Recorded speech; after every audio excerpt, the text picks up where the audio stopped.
읽겠습니다. 헤스본과 그 초원과 야셀과 그 초원을 주었더라. 아멘. 역대상 6장 61절부터 81절까지 본문입니다. 이스라엘 자손이 성읍과 목초지를 레위 자손에게 주다. 이스라엘 자손이 성읍과 목초지를 레위 자손에게 주다라고 하는 말씀의 제목입니다. 역대상 29번째 시간인데요. 오늘 본문에서는 이스라엘 자손이 레위 자손들에게 땅을 분배하는 내용을 소개하고 있습니다. 64절과 65절에 나와 있습니다. 64절, 65절. 이스라엘 자손이 이 모든 성읍과 그 목초지를 레위 자손에게 주되 유다 자손의 지파와 시몬 자손의 지파와 베냐민 자손의 지파 중에서 이 위에 기록한 여러 성읍을 제비 뽑아 주었더라. 자, 이렇게 기록하고 있습니다. 레위 지파 자손들은 다른 지파하고는 다르게 땅을 기업으로 직접 받지 아니했죠. 대신 각 지파에 흩어져서 살도록 그렇게 거주하도록 하나님께서 말씀하셨습니다. 이것은 야곱의 예언 창세기 49장 7절에 나오는 대로 이루어지게 되는 내용이고 민수기 35장 1절과 2절의 말씀대로 이루어진 내용입니다. 왜 다른 지파들은 모여 살지만 레위 지파들은 흩어져 살게 하셨는가? 그것은 이제 따로 이제 목적이 있었던 거죠. 그것은 땅이 그들의 목적이 되지 아니하고 하나님이 그들의 기업이 되게 하시는 일. 자, 무엇보다 이스라엘 각 백성들에게 하나님의 율법을 가르치고 지도하기 위한 목적을 가지고 있습니다. 자, 이를 위해서 레위 지파는 각 지파 속에서 흩어져서 그렇게 분산되어서 살도록 했습니다. 신명기 10장 9절에 보면 그러므로 레위는 그의 형제 중에 분깃이 없으며 기업이 없고 내 하나님 여호와께서 그에게 말씀하신 같이 여호와가 그의 기업이시니라. 민수기 8장 19절에도 내가 이스라엘 자손 중에서 레위인을 취하여 그들을 아론과 그의 아들들에게 주어 그들로 회막에서 이스라엘 자손을 대신하여 봉사하게 하며 또 이스라엘 자손을 위하여 속죄하게 하였나니 이는 이스라엘 자손이 성소에 가까이 할 때에 그들 중에 재앙이 없게 하려 하였음이니라. 자, 이스라엘 자손 중에서 레위 지파는 땅으로 주지 아니하고 하나님이 그들의 기업이 되게 하시고 또 이스라엘 백성들에게 하나님의 뜻, 하나님의 말씀이 어떤 것인지를 가르치기 위하여 그들에게 목적, 역할을 허락해 주셨습니다. 자, 그것을 오늘 본문에서는 뭐라고 표현을 하고 있냐면 성읍을 주었다, 목초지를 주었다. 자, 이렇게 지금 설명하고 있는 거죠. 성읍을 주다, 목초지를 주다. 자, 이것은 이제 보통 보면 도시 또는 땅을 주다라는 말 또는 어떤 목초지, 어떤 목양지, 가축들을 돌볼 수 있는 땅을 이제 분배하는 것처럼 이렇게 기록을 해 놨습니다. 그런데 우리가 이제 이미 의미로 알고 있는 것처럼 그들은 땅을 바라보며 사는 사람들이 아니고 하나님을 기업으로 삼는 사람들입니다. 그러므로 성읍을 주었다라고 하는 뜻은 그것을 통해 하나님의 뜻을 찾도록 허락해 주셨다라는 말로 우리가 이해할 수 있어야 할 것입니다. 또한 목초지를 주었다라고 하는 것은 양이나 소나 이런 가축을 돌볼 수 있는 장소를 주었다라는 말이라기보다 하나님의 뜻을 찾는 일을 그들에게 허락하셨다. 자, 이런 말로 우리가 받을 수 있어야 될 것이죠. 성읍을 주고 목초지를 주었다. 성읍은 바로 하나님을 가리키는 말이고 목초지를 주었다. 하나님께서 허락하신 말씀을 찾도록 그들에게 하늘 양식을 구하게 하셨다라는 말씀으로 우리가 이것을 받아야 할 것입니다. 실제로 이것을 우리 가운데 적용을 해보면 우리가 왕같은 제사장, 즉 레위 지파처럼 저와 여러분들을 성도로 교회로 불러주셨죠. 그 목적이 무엇입니까? 레위 지파처럼 이 땅에서 땅을 기업으로 사는 것이 아니라 하나님을 기업으로 살게 하시고 또 하늘에서 허락하시는 양식을 취하여서 그것을 먹고 마시게 하심으로 하나님의 나라를 전파하게 하시려는 증인으로 또는 소금이나 빛으로 살게 하시는 것이 목적이었죠. 베드로전서 2장 9절에 보면 너희는 택하신 족속이요 왕같은 제사장들이요 거룩한 나라요 그의 소유된 백성이니 이는 너희를 어두운 데서 불러내어 그의 기이한 빛에 들어가게 하신 의의 아름다운 덕을 선포하게 하려 하십니다. 즉 하나님의 영광을 나타내게 하시기 위하여서 저와 여러분을 불러주셨다. 이렇게 말씀하고 있습니다. 우리가 이스라엘 자손들의 백성들, 특히 이제 레위 지파의 족속들을 쭉 살펴보고 있는데 이 모든 내용은 다 하나님의 장자라고 하는 하나님의 거룩한 아들들이 된다라고 하는 것이 어떤 것인지를 이 구체적인 이 지파의 이름들을 통해서 계속해서 설명해 가고 있습니다. 그러므로 우리에게 이것을 말씀을 살아있는 말씀으로 적용을 하고자 한다면 빛 안에서 하나님의 진리 안에서 하나님의 영광을 드러내고 나타내게 하시기 위하여서 우리 가운데 기업을 허락하시고 또 목초지를 허락하셨다. 다시 말해 하나님의 뜻이 무엇인지를 분별하게 하셨고 말씀을 통해 하나님의 영광을 증거하게 하셨다. 자, 이 말씀으로 우리가 새길 수 있어야 할 것입니다. 그렇기 때문에 교회에서 항상 중점을 두는 것이 말씀 교육이죠. 하나님의 말씀이 이러하다, 하나님의 말씀이 저러하다 이렇게 교육하는 것은 단순히 지식이나 정보를 전하고자 하는 것이 아니라 이 말씀을 통해 주시는 하나님의 뜻이 어떤 것인지를 분별하게 하도록 훈련하고 연습하는 것입니다. 지성소에 다다를 때까지 하나님의 뜻이 어떠한 것인지 그 알 때까지 이것들을 늘 듣고 배움을 통해서 그 지경까지 나아가도록 우리를 가르쳐 주시는 것이죠. 그러므로 교회의 역할이 세상 가운데 복음을 증거하고 말씀을 전하고자 하는 것은 그를 통해서 하나님의 영광을 드러내는 일을 교회 가운데 맡겨 주셨기 때문입니다. 저와 여러분들이 이 땅 가운데 살아갈 때의 가장 중요한 목적, 바로 하나님의 영광을 나타내는 것이 될 터인데, 자, 오늘도 하나님이 주신 말씀을 붙잡고 아버지의 영광을 드러내게 하여 주시옵소서. 하나님이 우리의 기업이 되게 하시고 하나님의 말씀이 우리가 목양하는 그 목초지로 삼게 해주신 것처럼 이것을 우리가 먹고 마심으로 하나님의 영광을 드러내며 나타내는 증인으로 살게 하여 주시옵소서. 이렇게 우리가 기도 가운데 나아가는 이 기도의 시간 되기를 원합니다. 본문의 말씀 두 가지만 더 살펴보고자 하는데요. 제비 뽑다라는 말이 나와요. 61절. 그가 자손의 남은 자에게는 절반 지파, 즉 므낫세 반 지파 종족 중에서 제비 뽑아 10성읍을 주었다. 땅을 분배하는 방식 중에 하나가 바로 이 제비를 뽑았다라는 것이죠. 65절에도 여러 성읍을 제비 뽑아 주었다라고 이야기합니다. 제비를 뽑는다라고 하는 것이 어떤 것인지 사실은 구체적으로 방법을 가르쳐 주지는 않았습니다. 그냥 제비 뽑다라고만 했다는 것이죠. 그러면 이 제비 뽑다라는 말이 어떤 것인가? 그냥 무작위, 랜덤이란 뜻인가? 자, 우리가 이제 보통 이제 그렇게 이야기하죠.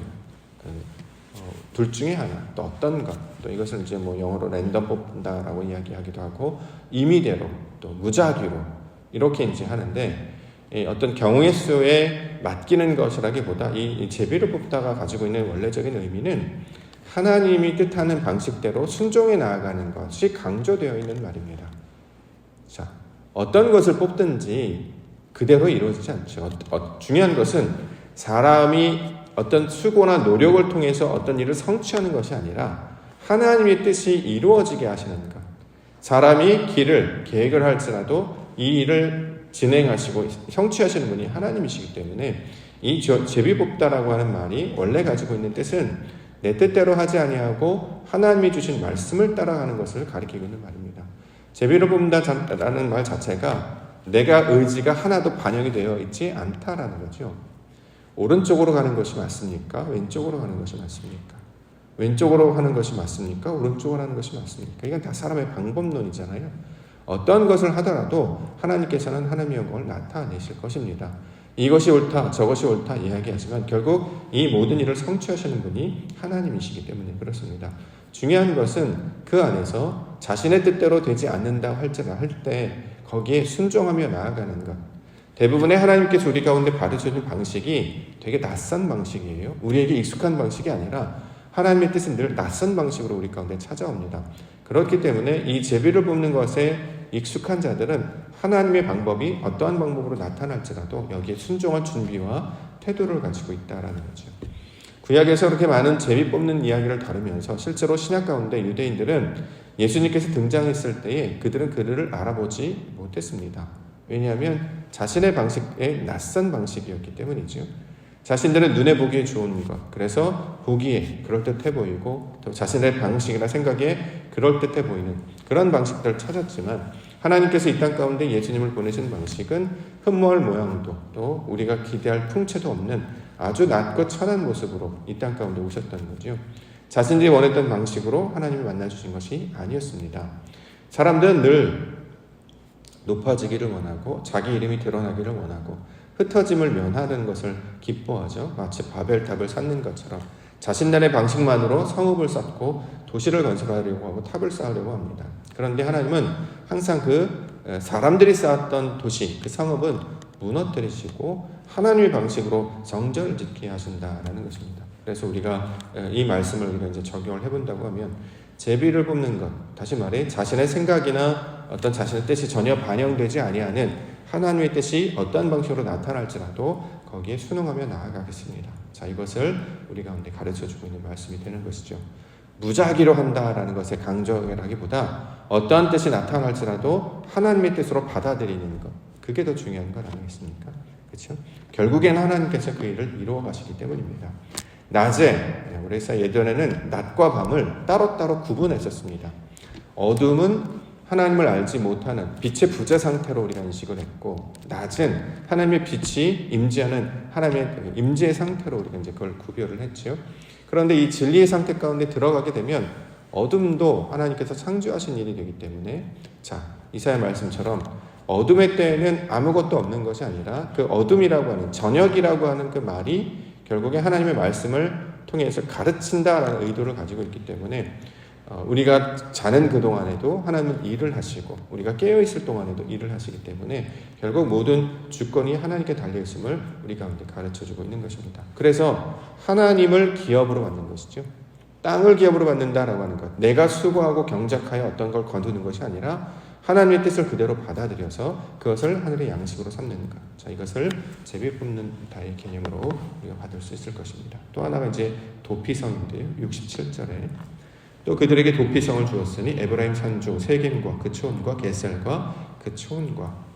자, 성읍과 초원을 나눠주는 방식 또 하나가 이제 도피성을 주었다라는 말이 특별하게 기록이 되어 있습니다. 도피성, 일종의 피난처를 가리키고 있는 말이었죠. 과실치사, 죄를 범한 자들이 임시로 거주하면서 보호를 받는 특별한 장소를 가리키는 말입니다. 그래서 6개를 우리가 요단강 전과 요단강 건너서 각각 3개씩 총 6개를 두도록 했죠. 자, 이렇게 이제 피난처를 두게 하시는 것이 어떤 것인가? 피난처를 두었다. 범죄한 자들이 숨을 곳, 이제 보통 이렇게 이야기하는데, 범죄한 자들이 숨을 것이라기보다는 죄에 대한 보복을 당하지 아니하도록, 다시 말해 하나님의 뜻이 온전히 나타나기 전에 그가 죄가 있다 없다를 판정하기 전에 임시로 있는 것이기 때문에, 자, 이 도피성의 의도라고 하는 것은 하나님의 뜻을 기다리는 장소 또는 하나님의 뜻이 나타나도록 내가 숨을 피난처의 개념으로 우리가 이것을 받을 수 있어야 할 것입니다. 우리가 늘 일상 가운데 가장 어려운 것 중에 하나가 하나님의 뜻을 기다리는 것, 이거 잘 못합니다. 왜냐하면 자신의 경험과 지식과 방법이 있기 때문이죠. 그래서 내 방식, 내 뜻으로 하면 잘 이루어집니다. 그래서 어떤 어떤 고치거나 또 회복시키거나 이런 것들을 합니다. 그럴 때마다 늘 갈등해요. 지식을 동원해서 내 경험을 통해서 이것들을 이루어내고 능률대로 처리하는 것이 옳은 것인가, 아니면 하나님께 뭔가 특별히 기도하라고 하시는 것인가. 자, 이 사이에 항상 갈등이 있다는 거죠. 근데 오늘 주신 말씀을 살펴보면 하나님의 뜻이 나타나도록, 하나님의 영광이 나타나도록 그렇게 우리를 도피성이라는 곳으로 인도해 주셨습니다. 우리가 사실 기도로 예배 가운데 나와서 기도하는 것이죠. 이와 똑같은 모습이죠.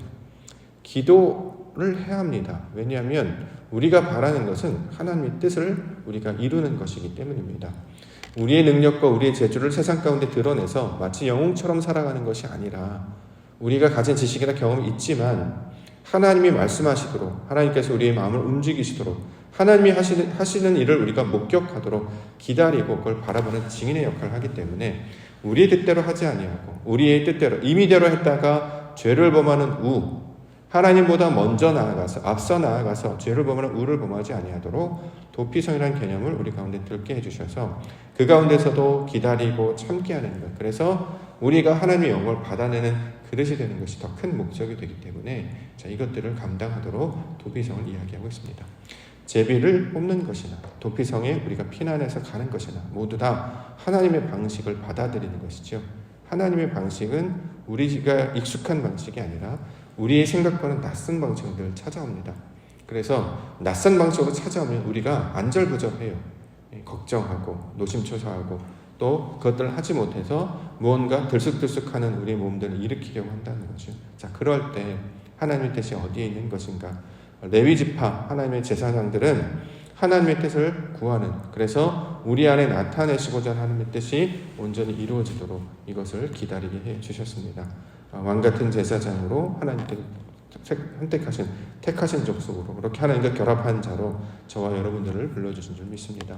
일상 가운데 나타나는 모든 일, 당장 같아서 말을 하면 우리가 이제 뭔가 이루어지는 것 같잖아요. 뭔가 우리가 영향력을 미치면 그 일이 막 이루어질 것 같은 착각을 자꾸 빠지게 됩니다. 그런데 그 일을 감당하려고 하는 것이 아니라 하나님의 뜻이 무엇입니까를 우리가 받아내도록, 그래서 나중에 그때에 하나님께서 우리에게 원하셨던 것이 어떤 것인지를 찾아내는 것, 그것을 구하는 것이 훨씬 더 중요한 목적이요 가치 있는 신앙임을 늘 기억해야 할 것입니다. 오늘도 하나님이 주신 하루를 통해서 하나님의 영광 찾게 하시고 그를 통해 주의 이름을 아름다운 덕을 우리 세상 가운데 증거하게 하여 주시옵소서. 이렇게 말씀과 동행하며 기도 가운데 나아가시는 우리 믿음의 성도님들과 교회가 되기를 주님의 이름으로 축원합니다. 하겠습니다.